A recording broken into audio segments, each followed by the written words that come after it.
Então, pessoal, no vídeo anterior eu falei sobre conversores, tá?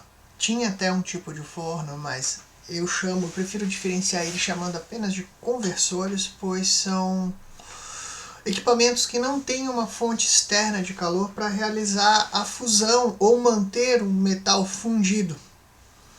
E agora, como segundo passo, considerando que o conversor já fez a sua função de purificar e trabalhar o metal até a composição química desejada, agora num segundo passo nós vamos ver principalmente os fornos elétricos, porque eles sim que são mais utilizados para trabalhar o metal fundido a fim de fazer peças fundidas, tá? Não é diretamente do conversor que sai o material para fundição, como a gente conhece nas empresas da região. Esse material já trabalhado, ele é refundido muitas vezes a partir de metal sólido, ele é refundido da sucata ou de lingotes de alguma coisa para chegar à peça que a gente conhece, a peça industrial. Tá bom? Então vamos começar a conversar agora um pouquinho, complementar o conteúdo sobre fornos elétricos. Então, dentro da siderurgia também se aplica forno elétrico, né? Agora, forno já entra com a informação. Forno vai ter uma fonte de calor externa, seja ela elétrico, seja ela gás. Aqui nós vamos nos cortar a peça mais para o dentro dos fornos elétricos. Nós vamos focar mais para fornos elétricos. Que eles são destinados para quê? Para a produção de aços de maior qualidade. Por quê? Qual é a principal vantagem de se usar um forno elétrico? Pureza da fonte de calor. Se vocês olharem o forno conversor, comparar com o forno conversor anterior, que era o Siemens Martins, ele tinha queima de algum óleo, algum gás, e isso gera uma sequência de componentes químicos, normalmente à base de carbono, enxofre, nitrogênio e mais um monte de coisa que eu não sei, que eu não controlo. E eu não gosto dessa situação que eu não sei, que eu não controlo. O forno elétrico, ele tem o próprio metal é a resistência, na maioria das vezes. Não há nada além do próprio metal dentro do forno para contaminar. Por isso, ele permite uma pureza, uma qualidade, um refino final muito maior do que um forno à base de carvão, de óleo ou qualquer outro tipo de fonte externa de calor, tá? Por tabela, ele tem um controle mais fácil, mais rápido das temperaturas, né, dentro dos parâmetros de processo. O sistema de aquecimento dos mais utilizados industrialmente, principalmente em grandes cargas, é o sistema direto, quando a corrente elétrica passa diretamente pela peça ou pelo metal a ser fundido, ou até pelo metal fundido, pelo metal líquido. Esses são os mais industriais em grandes cargas. Temos os indiretos, quando há um sistema de resistência elétrica paralelo que esquenta um forno e o que está dentro desse forno derrete. Mas esse é para peças menores, não é para a indústria, a grosso modo, a indústria de grande porte. As fases de operação desses fornos elétricos são semelhantes, né? A gente coloca o minério de ferro, rico em óxido de ferro, finalidade de oxidar o carbono e limpar os produtos lá dentro. Retirar aquilo que eu não quero, oxidando carbono, silício, manganês para transformar em escória. Redução ou desoxidação. Se eu puxo para um lado, depois eu tenho que corrigir de novo? Tenho. Eu vou adicionar ferro silício. Um bem comum aqui na região é utilizar alumínio como agente desoxidante. E por fim, aquele ajuste fino, aquele ajuste final para eu dar o componente químico que eu quero de mais característico e mais perfeito ali dentro. Se eu quiser dar um cromo, um níquel, vanádio, cobalto, tungstênio, o que for, num passo final. Primeiro passo, limpeza do metal. Segundo passo, desoxidação, porque a limpeza do metal oxida. Terceiro passo, acrescentar o elemento que eu quero, aquele que vai dar o tempero no meu metal. Normalmente é isso. Não é uma lei, nem sempre vai ser assim. mas normalmente os aços melhores, os aços finos, os aços de melhor capacidade mecânica, de maior responsabilidade, seguem essa linha de operação. Nem sempre. Sempre tem uma exceção para toda regra. O forno elétrico comum aqui na região, em empresas de grande porte, de fundição de grande porte aqui na região, é o arco voltaico. Como é que funciona esse forno aqui? Esse forno é relativamente grande, ele cabe aí umas 4, 5 toneladas de aço aí dentro. Ele vai ter 3 eletrodos de grafite, e desse eletrodo de grafite sai um arco voltaico, por isso do nome, energia elétrica, que atravessa o metal e volta. Atravessa o metal e volta para outro eletrodo.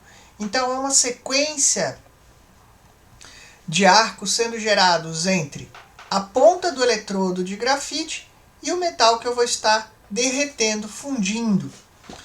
Desde que eu aqueça ele desde o ponto de sucata, 100% sólido, pode ser alimentação, que é o mais comum, para não dizer o exclusivo aqui na região, mas também serve para eu aquecer ou manter aquecido uma carga líquida, tá? Não é impossível. Esse forno é estacionário, ele não sai do lugar. O máximo que ele faz é bascular, entortar, verter, para desse bico cair para dentro de uma panela de fundição, e essa panela sim que vai carregar o meu componente líquido, o meu metal líquido, por dentro da empresa até o meu molde de fundição. Para vocês terem uma noção do tamanho disso aqui, de 5 toneladas de aço aí dentro, tem aqui uma escada em cima do forno para acessar os eletrodos de grafite, fazer a manutenção, fazer o que for necessário. É um forno relativamente grande, pesado, não é um forninho para uma fábrica de fundo de quintal. Precisa ter uma alimentação elétrica muito ignorante, tá? É um forno realmente para peças de grande porte, indústria de grande porte, grandes fundições. E é o carro-chefe hoje das indústrias de fundição em geral em Santa Catarina e aqui na região de Blumenau também. Aqui tem um esquema um pouco mais detalhado, um pouco mais em corte, mostrando os principais elementos e o tamanho de uma pessoa em relação a esse forno, né? O sistema de eletrodos, que é alimentado por uma corrente elétrica muito forte. O metal derretido aqui dentro. Um sistema de canal ou bico para que seja jogada o metal líquido dentro da panela. Lembre que não é o forno que vai até a peça. Do forno é jogado numa panela e da panela é que se vai fazer o preenchimento da peça, tá? É uma atividade bem comum para peças de pequeno porte, de quilos, poucos quilos, 2, 3, 4 quilos, até peças de grande porte, de 10, 15 toneladas, 10, 15 mil quilos, tá? É um forno comum aqui nas indústrias da região. Um segundo tipo de forno elétrico, bem comum também aqui na região, várias empresas, mas é um pouquinho menor. Se antes nós estávamos falando de fornos de 2, 3, 4 toneladas, aqui agora nós vamos falar forno de 500 quilos até 1 tonelada, que é o forno de indução. Se antes o eletrodo gerava um arco voltaico e chegava esse arco do eletrodo à peça, ao metal fundido, à sucata que estava lá dentro, agora não há um eletrodo. Há um sistema de bobina em volta do meu forno. Esse forno, gerando uma corrente elétrica muito alta, gera correntes de indução na carga metálica que estará aqui dentro, que por consequência gera também corrente elétrica dentro da carga metálica. E por efeito Joule, igual ao que acontece no forno de arco voltaico, ocorrerá o aquecimento e derretimento dessa carga. Se ela já não for alimentada derretida, a sucata também pode ser derretida aqui. Uma vantagem desse forno é que ele recebe até sucatas com peças grandes, peças que a gente chama de sucata pesada. Enquanto o forno elétrico de arco voltaico, dado a fragilidade dos eletrodos de grafite, ele usa uma sucata mais fina, eu estou dizendo realmente de espessura, de tamanho, ela é mais leve, sucata de estamparia, ela não pode receber pedaços de trilho de trem, por exemplo. porque na hora da movimentação dos eletrodos é muito provável que haja contato e quebra. Aqui eu posso botar uma peça inteira, um bloco inteiro, claro que não é o ideal, não vai ser o processo otimizado, mas como não há nenhuma parte móvel, o eletrodo não entra em contato com a peça, é apenas por indução, mesma coisa que um eletroímã, o metal que está aqui dentro não vai se movimentar, não vai ter problema nenhum, não vai ter o limite do eletrodo de grafite. Então permite sucata pesada ou mais pesada do que a do arco voltaico. Do mais, o processo é muito semelhante, é um forno, tem o sistema de espirais aqui para fazer a indução e o aquecimento. O metal vai ser derretido, vai seguir as etapas de operação de refino, desoxidação, depois ajuste químico fino. E também esse forno não sai do lugar. Ele tem um bico de saída. Esse bico de saída é que irá abastecer uma panela. Veja que já é um forno bem menor. Se antes o cara conseguia passear por cima numa escada, agora ele fica de lado. Alimenta uma panela de fundição. Aqui esse forno aqui deve ter uma coisa de 500 kg pelo tamanho. Alimenta uma panela de fundição. E é essa panela em si que irá ser deslocada dentro da empresa para abastecer os moldes de fundição ou os lingotes ou o que estiver sendo processado. É um forno bem mais fino, já dá para chegar a uma pureza, uma qualidade um pouco melhor do que o arco voltaico do seu tamanho e suas características. Mas, limite, olha, o maior que eu já vi até hoje tinha 1 tonelada e pouquinho de aço, não passava disso. Por fim, um outro tipo de forno elétrico é o forno de resistência. Esse forno, ele já é bem menor. Se antes do arco voltaico nós falávamos de peças de 3, 4, 5 toneladas por carga, no indução de no mínimo 500 quilos até 1 tonelada e pouco, um forno resistivo, um forno tipo mufla, estamos falando de poucos quilos. Tá? No máximo aí uns 100 quilos. Sendo que a maioria não chega a isso de aço ali dentro. Qual que é a diferença crucial, elementar desse forno?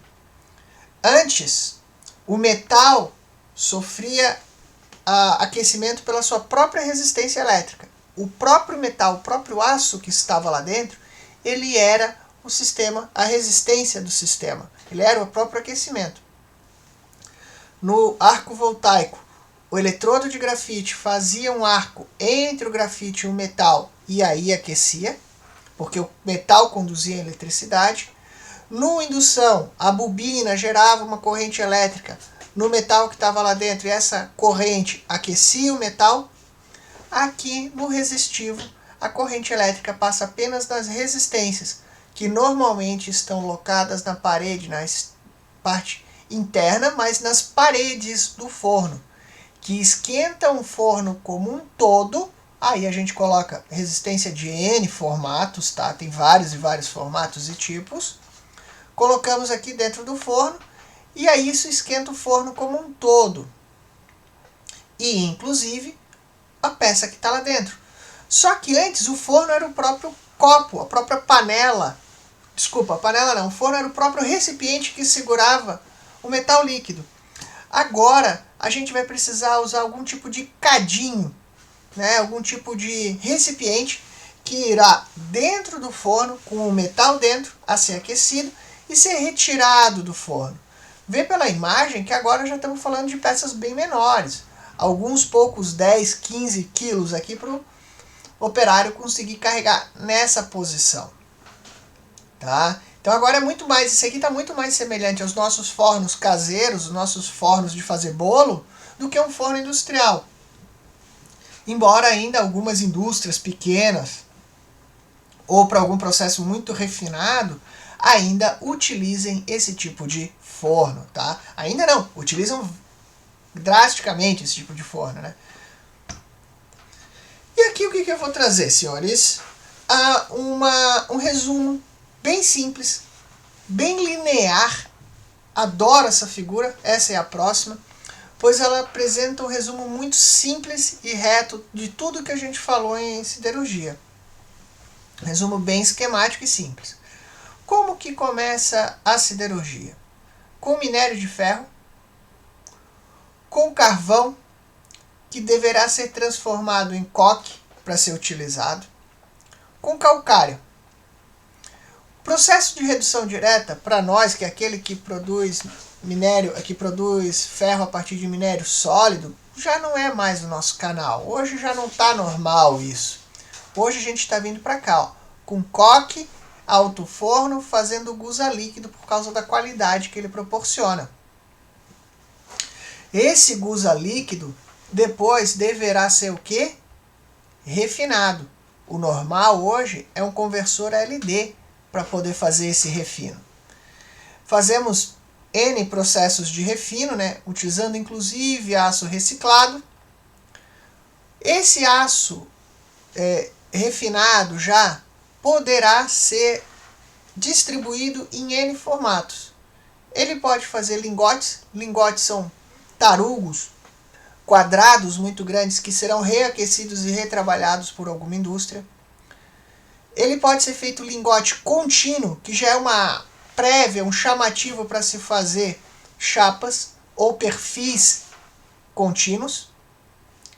E depois de já ter essas pré-formas vinda do minério de ferro, calcário e coque, trabalhado por alto forno, limpado nos conversores, lingotados nos formatos principais que eu preciso, dali ele já vai para a indústria de transformação. E pela indústria de transformação, aí agora é produto final. Se faz o reaquecimento para poder trabalhar isso de forma com qualidade, né, sem estragar o maquinário e poder ter uma deformação sem quebra. E aí eu posso chegar onde eu quero. Chapas, posso chegar em bobinas, posso chegar em perfis, posso chegar em tubos, posso chegar em vários e vários elementos. Ou então, posso fundir para fundir uma peça. Embora o mais comum aqui na região não é receber o produto direto da siderurgia, o aço direto da siderurgia, e derreter ele, né? O mais comum é nós comprarmos a sucata fina, a sucata leve, sucata de estampagem, né, de chapas, retalhos de chapa, e derreter isso para fazer as peças na nossa fundição. A fundição de grande porte siderúrgica, ela se concentra mais para esses perfis, chapas, tarugos e por aí vai. Tá bom? Então agora vamos ver o vídeo da Cozipa, que o vídeo da Cozipa faz um bom arremate de todos os conceitos que foram vistos até aqui.